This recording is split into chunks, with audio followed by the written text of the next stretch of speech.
Bienvenue dans la Zone Fantastique, un podcast proposé par le Blog du Cinéma, où il est question, comme son titre le laisse supposer, de cinéma fantastique.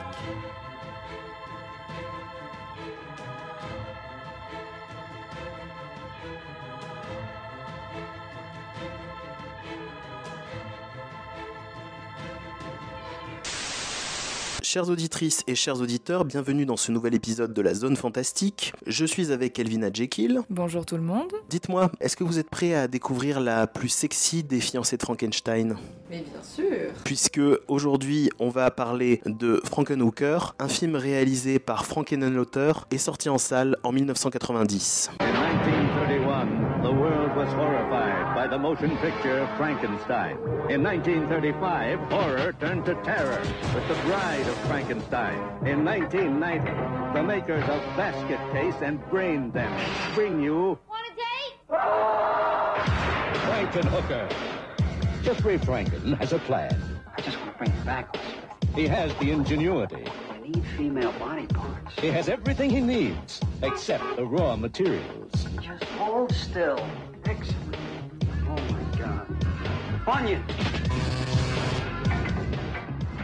Alors Elvina, est-ce que tu arriverais à nous faire un résumé du film ? Alors, Frankenhooker, c'est l'histoire d'un jeune qui s'appelle Jeffrey, qui est un peu scientifique, sur les bords, un peu savant fou. Pour l'anniversaire de son beau-père, donc le père de sa copine, Lydie, il a décidé de fabriquer une tondeuse électrique qui se commande en fait à distance, à l'aide d'une télécommande, un peu comme un jouet, mais version qui tond le gazon. Sauf que durant cet anniversaire, en voulant essayer la super tondeuse à gazon téléguidée, la pauvre Lydie qui voulait l'offrir à son père se voit tailladée en pièces par la dite tondeuse à gazon, donc elle meurt bien évidemment. Son corps est en charpie et son copain Jeffrey est à l'agonie d'avoir perdu l'amour de sa vie. Alors, tu nous as là pitché, on va dire, les 10 premières minutes du film, pas plus, la mise en place du récit, puisque le titre l'indique par ce préfixe Franken, ça fait partie de ces films qui essaient de retravailler, de revisiter le mythe de Frankenstein, de la créature de Frankenstein. Le roman écrit par Mary Shelley en 1818, si je dis pas de bêtises, au 19e siècle en tout cas, a donné lieu à bien des films au cinéma qui au fil des années se sont de plus en plus éloignés du roman d'origine, qui, rappelons-le, le roman d'origine s'inscrit dans la période romantique, on est à la fin du romantique, le romantisme noir, on est dans une période faite de calèches, de candélabres, de ravissantes ladies britanniques qui se baladent sous des ombrelles, donc on en a fait après quelque chose, je trouve, qui s'inscrit davantage avec la littérature victorienne, d'horreur victorienne, quand on voit des œuvres comme par exemple la série Penny Dreadful qui essaie de raccorder Frankenstein aux récits qui se sont en fait écrits dans la littérature britannique ou plus largement anglo-saxonne, voire même plus largement européenne, plutôt vers la fin du 19e siècle, Dr Jekyll et Mr Hyde, Dracula, etc. Et donc voilà, il ne faut pas oublier quel était le contexte dans lequel s'est créé le mythe de Frankenstein ou le Prométhée moderne.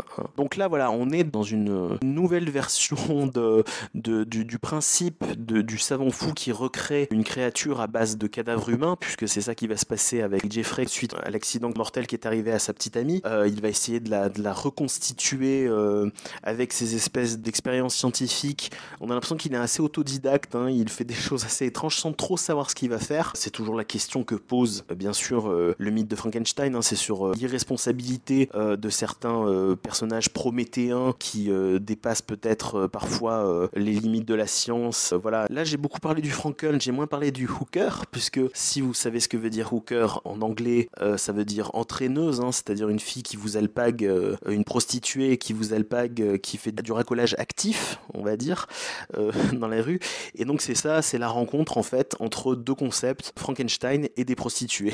On va dire péripatéticienne ou un truc comme ça. Je sais pas si on va être bipé durant ce podcast. C'est l'originalité du projet. C'est un projet de Frank Henenlotter, qui est un auteur qui a surtout officié dans les années 80. On le connaît pour Basket Case, la trilogie Basket Case, et puis pour Elmer le remue-ménage également. Je trouvais que c'était intéressant de choisir Frank Henenlotter parce que je voulais qu'on aborde dans cet épisode cette frange du cinéma d'exploitation, puisque là on est clairement dans un cinéma d'exploitation à tout petit budget. On est dans une comédie horrifique vraiment à petit budget, mais dont on a aux commandes un auteur, quelqu'un qui y met sa patte, qui y met sa sensibilité, qui y met son état d'esprit particulier et sa liberté surtout. Et je trouve que c'était intéressant de rendre hommage comme ça aux petits, aux sans grade, aux oubliés, comme Frank Henenlotter, qui est un personnage très très attachant du cinéma américain, du cinéma indépendant en fait américain, du cinéma de genre indépendant, mais un cinéma indépendant, pas vraiment le cinéma branchouille, pas vraiment le cinéma cérébral, un cinéma qui reste du divertissement. Là on est vraiment sur de la comédie, on est vraiment sur du gag, on est sur un film qui dure 1h20, qui sous ses aspects n'a pas vraiment de prétention particulière, elevated genre comme on dit aujourd'hui, un mot que je trouve absolument atroce, elevated horror, smart horror, ça crée des querelles de chapelle, ça crée une sorte de snobisme à l'intérieur du cinéma de genre, c'est tout ce dont on n'a pas envie. Parenthèse refermée, mais je trouve que c'est important d'en parler avec Frank Henenlotter parce que voilà, c'est quelqu'un qui a fait du genre, c'est quelqu'un qui a une sensibilité, qui a une sincérité et qui a aussi voilà un humour et qu'on a un peu tendance à oublier, qui a pas eu une carrière facile puisque j'ai cité les 5 films qu'il a sortis dans les années 80, 90, on est dans la même période. Il y a eu un grand trou dans sa carrière, il est revenu un peu fin 2000 avec Bad Biology, Sex Addict, ça s'appelait en français je crois, qui était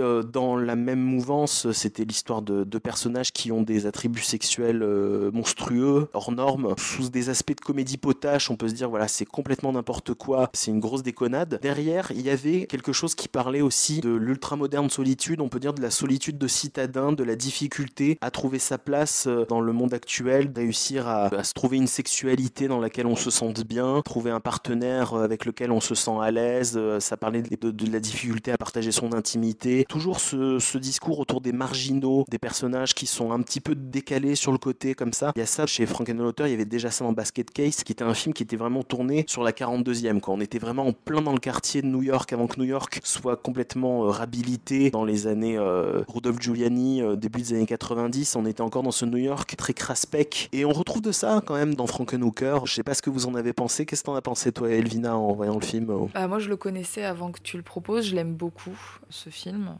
j'expliciterai un peu plus pourquoi après. J'aime beaucoup déjà de base les films des années 80 et particulièrement ces films un peu décalés, un peu humoristiques. J'adhère beaucoup plus à cet humour-là que la plupart des films horreur humoristiques qu'on a maintenant. Puis la reprise du mythe Frankenstein est intéressante, justement comme tu dis, c'est traité un peu dans les bas quartiers avec mesdames les péripatéticiennes. Puis il y a une espèce de sous-texte quand même dedans parce que le film pourrait passer pour une comédie, pure comédie, et c'est un peu le cas, attention. Mais j'aime bien cette espèce de côté, je spoil un petit peu, ce côté en fait où on a ce Jeffrey qui est éperdument amoureux, qui veut vraiment ressusciter sa nana, alors que d'ailleurs, dès le lendemain, tous les personnages lui disent mais passe à autre chose, c'est rien, c'était juste ta fiancée, elle est morte, retrouve-en une autre. Enfin, le côté un peu ridicule. Il veut absolument retrouver sa nana, donc c'est mignon. Sauf que pour ça, donc il va utiliser des prostituées, et c'est là où on a un peu le discours misogyne qui se retourne un peu contre lui. Je dis misogyne très léger, attention, hein, c'est vraiment toujours traité sur l'humour. Je veux reconstituer ma nana, mais quitte à faire autant qu'elle ait un corps de porn star, quoi. Parce que ça aussi, Lizzie, on le précise pas, l'actrice est sublime dans la vraie vie, mais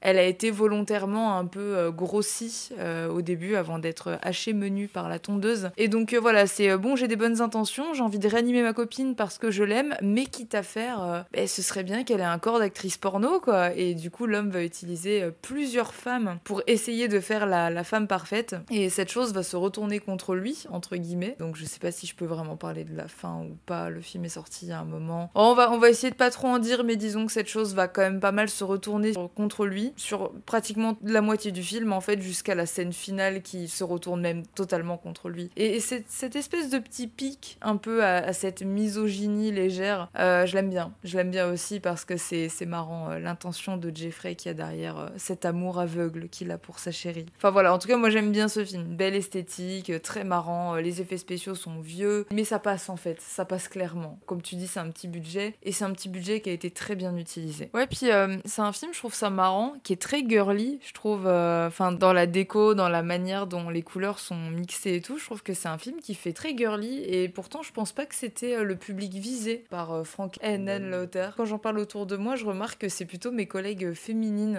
qui adorent le cinéma de genre. Donc c'est un film ultra culte et c'est vrai que l'esthétique avec... je prends par exemple le frigo où ils gardent les morceaux de cadavres avec cette eau un peu rose-violette et tout, ces petits néons, ces petites fumées. On dirait tout l'attirail d'une camgirl qui se fait passer pour un personnage de manga, son labo, clairement, avec tous ces néons roses et tout. Non, c'est assez marrant comme esthétique pour un truc assez trash, qui je trouve est très différent de Basket Case au final. Oui, Basket Case, il y avait un côté plus rugueux, il y avait un côté plus urbain, plus gris, mais c'est vrai que là, ça baigne complètement dans cette esthétique très pop. C'est de l'horreur pop, c'est de l'horreur qui veut jouer sur quand même un héritage de cinéma d'exploitation un peu miteux des années 50, 60, qui suit cette parenté dans les années 80. C'est de la pop horror, quoi. Donc oui, effectivement, c'est très ancré dans son époque. Moi, pareil, je trouve que c'est un film que j'adore. C'est tout ce que j'aime dans le cinéma de catégorie série B moins même, on va dire, hein, parce que c'est vraiment un tout petit budget. On voit les cadres sont assez resserrés, les décors, il y en a assez peu.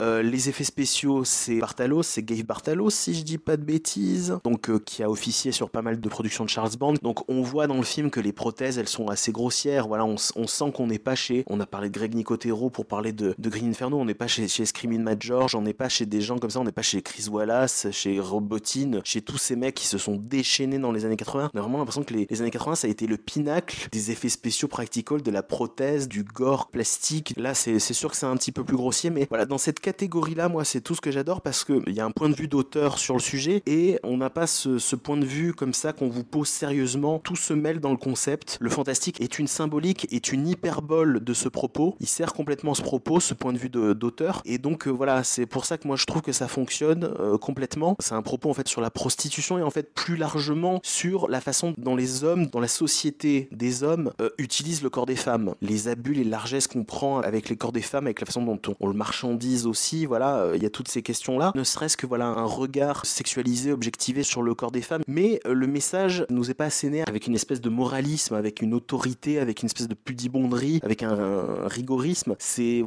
pas un film qui est frontalement abolitionniste, comme on dit aujourd'hui pour parler de cette idée politique d'abolir complètement le principe de prostitution à tous les niveaux dans notre société. C'est pas un film manifeste qui va radicalement contre la prostitution. Et en plus, c'est vraiment déplacé de sa part parce qu'il se prive pas pour nous montrer le corps des femmes, pour nous montrer des nibards, pour nous montrer des fesses, pour sexualiser les corps, dans le but du divertissement. Donc ça reste un film fun, ça reste un film divertissant, ça reste un film amusant, ça reste un plaisir de cinéma. Il se prend pas trop au sérieux avec la thématique qu'il veut servir, mais comme tu dis, à la fin du film, elle nous revient en boomerang, elle nous dit ne soyons pas dupes quand même, et ce plaisir qu'on a eu autour des corps féminins, voilà ce qui nous arrive à la fin de manière un petit peu cruelle, mais en fait c'est une logique de film d'horreur en fait. On est sanctionné par là où on a péché, voilà. Donc le dernier éclat de rire qu'on a se retourne un petit peu contre tous les éclats de rire qu'on a eu avant. Voilà, ce qui arrive au protagoniste, c'est presque un truc où on rit à deux niveaux. Ah, il m'a bien eu, cet enfoiré d'Henenlotter, parce que tout au long du film, je me suis marré en voyant des corps de prostituées qui explosent. Il a un plateau avec une pile de seins, il y a 30 seins, plein de choses comme ça, et à la fin, c'était pris à un revers de ce rire-là, mais tu restes quand même dans le rire. Je sais pas si je me fais bien comprendre, mais c'est ça qui est vraiment très très drôle comme effet dans le film. Pour pas oublier que voilà, c'est un film divertissant avec un petit côté sexy. La fiancée de Jeffrey qui s'appelle Lizzie est jouée par Patty Mullen qui était une playmate, une playmate de chez Penthouse. On disait pas playmate, on disait pet, animal de compagnie. Enfin, c'est pas très élégant. Voilà, elle était Pet of the Year 88 ou 89, je sais plus exactement. Enfin, juste avant le film. Voilà, donc c'était une fille sexy de revue érotique américaine, quoi. Et elle est super dans le film. Ouais, elle est excellente. Son personnage, l'esthétique même qu'ils ont donné à son personnage après reconstitution de son corps est culte encore maintenant avec ses cheveux pétants violets, ses cicatrices de partout, les différentes parties de son corps qui sont pas de la même couleur parce que les prostituées n'étaient pas toutes blanches. Je crois qu'il y avait une black et une asiatique et ils l'ont bien retranscrit sur le personnage final de Liz. Et excellent. Et même d'ailleurs dans ce que tu dis par rapport aux choses qui nous retournent dessus, même avant de tomber sur le spectateur, ça arrive au personnage de Jeffrey parce que quand tu vois qu'il utilise des prostituées pour faire de Liz la femme parfaite, Liz, une fois reconstituée, se comporte comme une prostituée et ça le dérange énormément. violent. Donc ouais, il y a pas mal de choses durant le film qui se retournent contre le personnage principal avant de se retourner un peu sur les rires du spectateur. En fait, le jeu de Patty Mullen, il est assez rigolo avec ce visage qui se bloque, parce qu'en fait, elle a essayé de proposer quelque chose pour rappeler la fiancée de Frankenstein du James Whale. On sent qu'il y a une parenté avec ce que proposait Elsa Lancaster, qui jouait la fiancée de Frankenstein. Vous savez, avec cette espèce de coup de tête où elle balaye comme un oiseau, un petit oisillon apeuré qui regarde et puis qui se met à pousser des cris comme ça. Elle propose un peu une sorte de déclinaison de ça, de variante de ça, d'héritière de cette pantomime, de ce jeu très outré, en ayant cette bouche qui se tord, ces phrases, ces bouts de phrases qui viennent de l'esprit des différentes prostituées qui hantent le sien, quoi, ces espèces de réminiscences des vies, des autres parties du corps dont elle a hérité. Elle est super, c'est dommage, elle a pas eu une carrière après au cinéma. On aurait pu vraiment imaginer que ça aurait fait partie comme Linnea Quigley,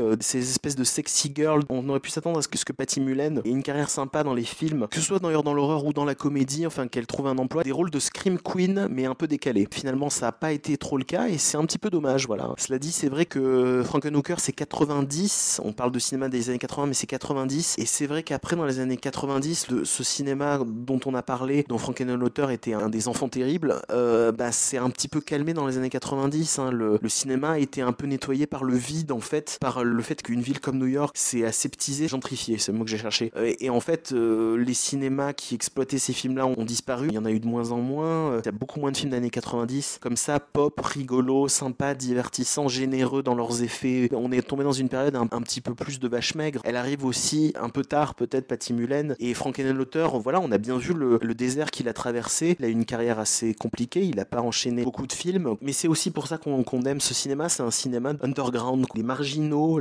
du cinéma. Dans ce film, moi, je trouve que c'est marrant parce que Jeffrey pourrait être le savant fou complètement marginalisé par la société. Et finalement, il est pas vraiment... Ça enchaîne avec quoi après la scène de la mort de sa copine? On le voit dans sa chambre en train de faire ses expériences et il y a sa mère qui vient. On sait pas depuis combien de temps. Toi, tu dis quelques jours. Je crois que c'est presque le lendemain ou le surlendemain parce que ça commence à passer aux infos, la mort de Lydie, justement, il l'a enregistré. Donc c'est très très récent en fait. Et pour que le corps soit pas trop vieux, bon, on recherche pas la vraisemblance dans le film, le réalisme dans le film, mais sa mère lui demande des nouvelles, il est maquillé, on lui a fait des cernes, on montre qu'il dort plus, qu'il est hanté par cette expérience traumatisante. Sa mère lui demande de ses nouvelles, il a une tête de déterré et il sort un monologue dramatique sur son désespoir et elle lui répond tu veux un sandwich? Voilà, il y a un côté comme ça, bon enfant dans le film qui dédramatise complètement alors qu'elle a toutes les preuves que son fils est un savant fou. Il y a un espèce de cerveau avec un œil. J'allais y venir, la mère elle dit limite bonjour au cerveau en disant limite elle fait d'accord c'est sympa, comme si c'était un lézard dans un vivarium quoi, alors que c'est un cerveau avec un œil quand même qui bouge. C'est très étrange. Ce dont elle s'inquiète, c'est qu'ils s'endorment pas trop tard, comme nos mères quand on avait 14 ans qui voulaient pas qu'on passe trop de temps sur nos jeux vidéo. Voilà, il pourrait être vu comme un détraqué, comme un marginal,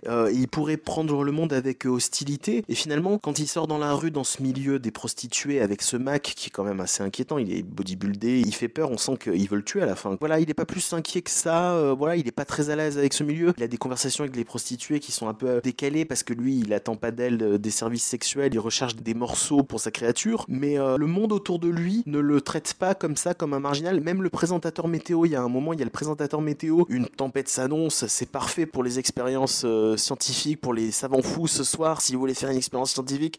Le présentateur météo l'inclut dans son billet météo, inclut Jeffrey. Alors on peut se dire, c'est la vision complètement folle de Jeffrey qui, quand il entend un bulletin météo qui annonce une tempête, il pense tout de suite avec ses intérêts à lui, mais le monde ne l'exclut pas tellement. Là on voit Frankenhooker, c'était peut-être un peu plus le cas dans Basket Case, le personnage principal était vraiment traité davantage comme un marginal, le monde était plus dur, était plus violent avec lui, mais là voilà, il y a quelque chose de bon enfant, il est gentiment dingue dans un monde qui est tout aussi dingue en fait, qui est tout aussi détraqué. C'est un film qui est agréable à voir justement parce qu'il te conforte un peu aussi toi dans ta douce folie quoi. Le gars il se trouve quand même dans une pièce avec des prostituées pour les découper et elle pense qu'il y a une chose, c'est la drogue, et il les critique en mode bah c'est ça, allez-y prenez de la drogue, c'est pas bien, vous vous tuez, vous vous faites du mal et tout, et le gars arrive à te sortir, mais c'est ce genre d'humour que j'aime beaucoup, une espèce de tirade sur la drogue c'est mal, alors qu'il est depuis une bonne heure en train de prendre les mesures des fesses, des jambes, des seins pour les découper et reconstituer la copine parfaite, mais il vient quand même faire la morale sur la drogue c'est mal, vous voyez les prostituées, vous vous en sortirez jamais si vous restez accro à l'argent et à la drogue, c'est mal. Mais la drogue après c'est peut-être un truc du contexte de l'époque, ou peut-être que dans le débat public il y avait peut-être des gens qui prenaient comme argument le vrai problème c'est la drogue, le vrai problème c'est le crack, c'est sûr que c'est un fléau, c'est montré aussi comme ça dans le film, hein. Mais peut-être que c'était aussi une façon de moquer, de dédramatiser tout, le débat autour de la prostitution et aussi le débat autour de la drogue qui est censé accompagner la prostitution et toutes les misères qu'il y a dans les quartiers qui sont en pleine décrépitude à New York. C'est une façon en fait de tout dédramatiser, même la drogue je pense, voilà, au point d'en faire un spectacle gore avec ces corps qui explosent, quoi. Ouais, je prendrai jamais de drogue. C'est bien, hein, c'est un film à montrer. Montrez-le à vos enfants. Ne prenez pas de drogue, sinon vous allez exploser. Donc si vous écoutez ce podcast, n'oubliez pas, montrez ce film à vos enfants. Want a date? You going out? No thanks. I'm on my way home, but thanks anyway. Well, look at the lady in purple. What truck hit you? You looking for some action? Hey, get your hands off me, babe.